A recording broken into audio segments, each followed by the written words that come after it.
Hi and welcome to an HEIR education production for a simple 3-strand braid.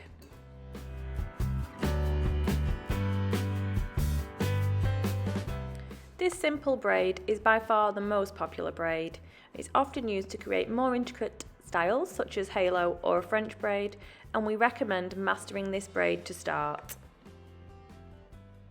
So let's go into our visual demonstration with Natalie, one of our educators. Separate the hair into 3 equal sections. To form this braid, you're going to start with a simple and repetitive technique. Once you've got your 3 sections, you take your right hand section and cross it over the top and swap with your middle section. Then you take your left hand section, cross it over the top and swap with the middle section. Natalie uses both hands to hold the outside sections, and you can see she firmly places her thumb on the middle section to keep tension. If at this stage you're finding that your braid is baggy and you're struggling with tension, just place the hair into a ponytail and master the crossing over of the 3 strands first.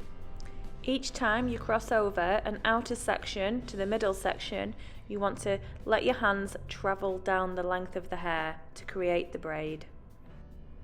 If your hands don't travel down the length of the hair, it will cause a gathering in the braid.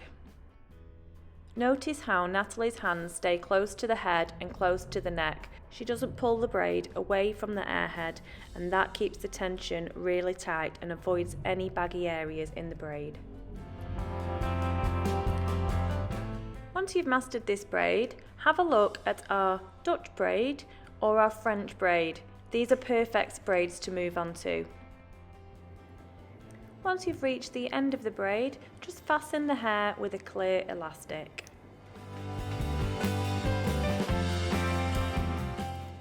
And there you have it, a simple 3-strand braid.